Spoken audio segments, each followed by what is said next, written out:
స్త్రీల వస్త్రధారణ ఇలానే ఉండాలి అనే రిస్ట్రిక్షన్స్ క్రిస్టియన్ సొసైటీలో ఉన్నాయి. అంటే యాక్చువల్లీ సమాజంలో యూనివర్సల్గా మాట్లాడుకునే కొన్ని అంశాలు ఉంటాయి. ఆ పాయింట్లు ఏంటంటే ఆడపిల్లలు పద్ధతిగా ఉండాలి, ఆడపిల్లలు ఒద్దిగ్గా ఉండాలి, ఆడపిల్లలు కొంచెం నీట్గా డిగ్నిఫైడ్గా ఉండాలి. ఇవి చిన్నప్పటి నుంచి ముఖ్యంగా పల్లె ప్రాంతాల్లో అయితే ఆ విషయాలు ఎక్కువ చెప్తూ వస్తుంటారు. అంటే వాళ్ళు చెప్పడానికి ఒక బెస్ట్ రీజన్ కూడా ఉంది. అంటే మీరు ఇష్టం వచ్చినట్టుగా డ్రెస్ కల్చర్ ఉంటే, అది కొంచెం ఎక్స్పోజ్ చేసే విధంగా ఉంటే కనుక బయట రేప్స్ అవి జరుగుతున్నాయి, బాగాలేదు పద్ధతులు. సో ఇవి కూడా 1% కారణం అన్నట్టు చూపిస్తున్నారు కనుక మీరు అలా ఉండొద్దని చెప్పే పరిస్థితులు అయితే ఉన్నాయి.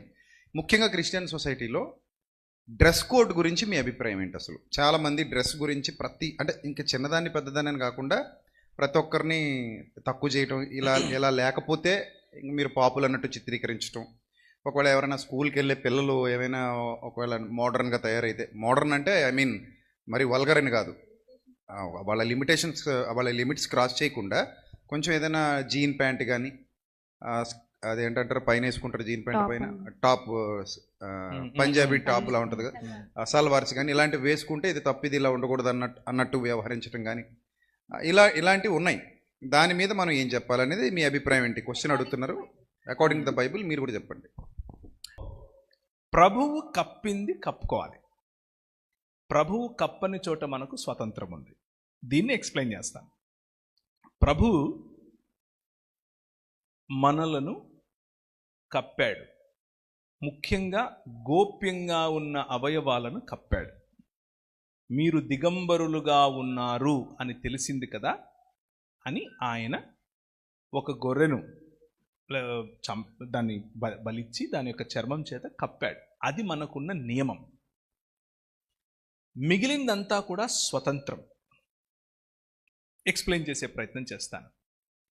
విచ్చలవిడిగా నువ్వు బట్టలు వేసుకోవద్దు అని అదే స్టేట్మెంట్ జీన్స్ వేసుకున్న వాళ్లకు చెప్పచ్చు, చీర కట్టుకున్న వాళ్లకు చెప్పచ్చు, ఏమీ వేసుకునే వాళ్లకు చెప్పచ్చు. అది మన చూపులో ఉంటుంది. మన చూపు మనం ఎదిగిన సంస్కృతిలో ఉంటుంది. చీర కూడా అసభ్యంగా కట్టుకోవచ్చు 100%. చీరలో కనిపించినంత ఒళ్ళు జీన్స్ ప్యాంట్ అండ్ టాప్లో కనిపించదు. నెట్టెడ్ శారీస్ కూడా వేసుకుంటారు. నెట్టెడే అవసరం లేదమ్మా. మామూలు చీర, పట్టు చీరలో కూడా ఒళ్ళు చూపించాలనుకుంటే ఒళ్ళంతా చూపించవచ్చు. అలా కట్టుకుంటారు కూడా చాలామంది. సో చూసేవాడి దృష్టి దగ్గర మ్యాగ్నెట్ ఆపాలి, కానీ ఒకరి వస్త్రధారణ పైన మన కంట్రోల్ ఏంటి అన్నది నా అభిప్రాయం. నాకు బైబిల్లో నుంచి ఇదే అర్థమైంది. దానికి ఉదాహరణ దానికి ఒక ఎక్స్టెన్షన్ చెప్తాను. మీరు ఇంతవరకు చెప్పారు గ్రామాల్లో అంటే రేపులు జరిగేదానికి కారణం బహుశా 1% ఇది కూడా అయి ఉండొచ్చు అని. 6 ఏళ్ల అమ్మాయి ఏ చీర కట్టుకుందని రేపు చేసాడు వీడు? 65 ఏళ్ల ముసలామె ఏ జీన్స్ ప్యాంట్ కట్టుకుందని రేపు చేస్తారు? అవును. తేడా ఉందా వీళ్ళకి? 6 ఏళ్లకు 65 ఏళ్లకు తేడా లేదు వీళ్ళకి. అది మృగం. మైండ్ పొల్యూట్ అయిపోయింది. మృగం, పశుప్రాయం. పశువులాగా బతికేవాడికి 6 నెలల అమ్మాయిలోను, 60 ఏళ్ల అమ్మాయిలో, 60 ఏళ్ల ముసలావిళ్ళలోను, లేకపోతే 65 ఏళ్ల ముసలావిళ్ళలోను తేడా కనిపించదు. అది వాడి బుద్ధికి ఉన్నటువంటి పతన స్థితి, వైకల్యం. ఆ పతన స్థితిని తీసుకొచ్చి ఒక స్టాండర్డ్ చేసి వాడెవడో అలా ఉన్నాడు కాబట్టి నువ్వు అలంకరించుకోవద్దు అంటే ఎలా? అలా తప్పు. అలంకరించుకోండి. స్త్రీల గురించి చెప్పినటువంటి ఒక చక్కటి మాట ఏంటంటే, వీరు యెరూషలేము నగర కొరకు చెక్కినటువంటి మూల కంబముల వరే ఉన్నారు అంటాడు. కుమార్తెలు, యెరూషలేము కుమార్తెలు మూల కంబములు అంటే ఏమిటి? అంటే బలంగా ఉంటాయి, సొగసుగా కూడా ఉంటాయి. నగరమునకై చెక్కబడిన కదా. సొగసుగాను బలంగాను ఉండేటటువంటి సమాజంలో ఉన్న స్త్రీలను మనం తయారు చేయాలి. జీన్స్ ప్యాంటు, టాప్ ఒకవేళ నువ్వు పుట్టి పెరిగినటువంటి సంస్కృతిలో అది కొంచెం నూతనం అవ్వచ్చు, భిన్నం అవ్వచ్చు. భిన్నమైనప్పుడు అందరి కళ్ళు నీ మీద ఉంటాయి. నీ వస్త్రాలంకరణ అందరి కళ్ళు నీ వైపుకు తీసుకోవడం కోసం అయితే నిన్ను నువ్వు పరీక్షించుకోవాలి. ఈ రూల్ ఒక్కసారి, ఈ నియమం ఒక్కసారి ఆలోచించండి. అందరి కళ్ళు నా మీద ఉండాలి అన్న ఆలోచనతో వస్త్రాలంకరణ నువ్వు చేసుకుంటే నిన్ను నువ్వు పరీక్షించుకోవాలి. ఒకసారి నీ వైఖరిని ఒకసారి పరీక్షించుకోవాలి. ఇది కేవలం స్త్రీలకే కాదు, పురుషులకు కూడా, ఎవరికైనా. అలాగే నా భర్తకు నేను అందంగా కనిపించాలి అన్న వైఖరితో నువ్వు వస్త్రాలంకరణ చేసుకోవడంలో ఏ తప్పు లేదు. అలా చేసుకోవాలి. నీ భర్తకు నువ్వు అందంగా కనిపించకుండా సింపిరిగా ఇంట్లో ఉంటూ బయటకు వెళ్ళేటప్పుడు ఓ పూసేసుకుని వెళ్ళావనుకో, ఏం కమ్యూనికేట్ చేస్తున్నావు నీ భర్తకి? అనుమానాలు. He is not important. నువ్వు కాదు నాకు ప్రధానం, మిగిలిన వాళ్ళందరూ నన్ను చూడాలి, అది నా ప్రాధాన్యత అని చెప్తున్నావు. అక్కడ వైఖరిని మార్చుకోవాలి.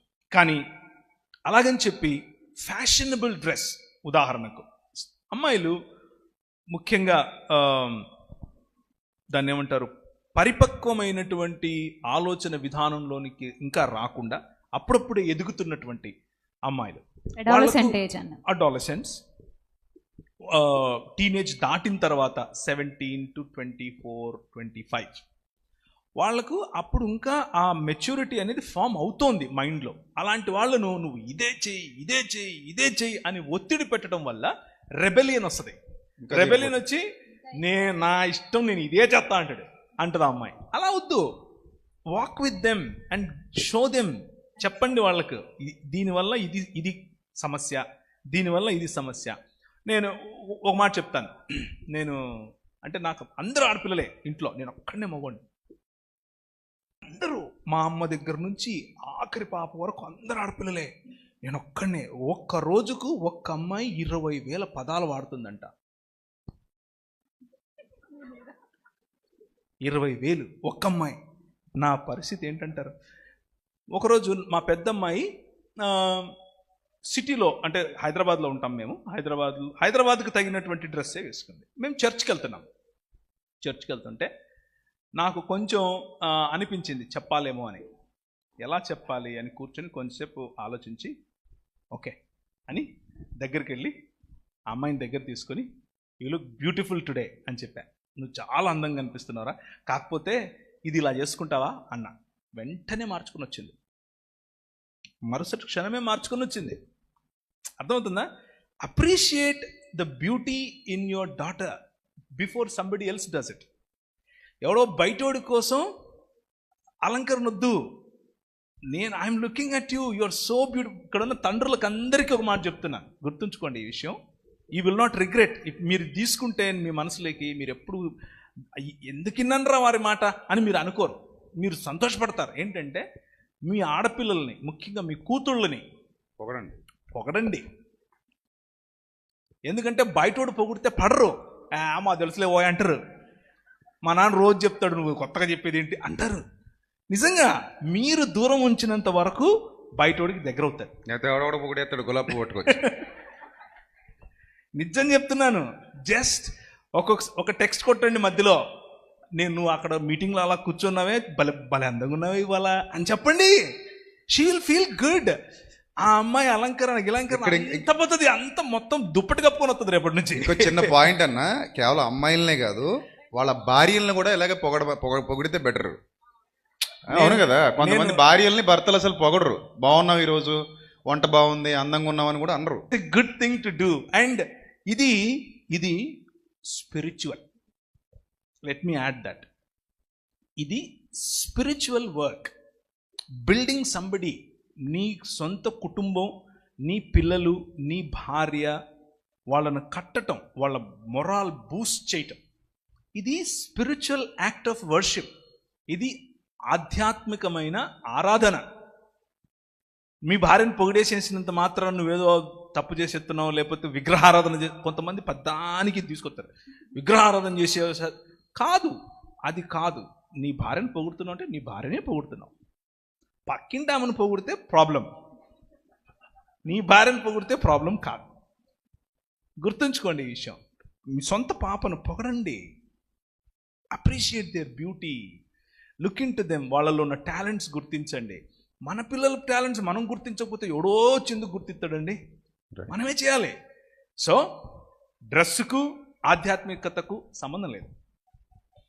ఓకే, అలంకరణకు ఆధ్యాత్మికతకు సంబంధం లేదు. కానీ డ్రెస్, అలంకరణ ఎవరినో ఆకర్షించుకోవడం కోసం అయితే స్త్రీలు మీరు వాలంటరీగా దాన్ని ఆలోచించండి. మేము చెప్పక్కర్లేదు మీకు ఇది వేసుకోండి, అది వేసుకోండి, ఇది వేసుకోండి. మేము ఎవరం మీకు తెలీదా ఏంటి ఏం వేసుకోవాలో? మీకు తెలుసు. ముందు హృదయం శుద్ధిగా ఉండాలి, అందులో వాక్యం ఉండాలి, అప్పుడు పైన అంతా బాగుంటుంది. రైట్.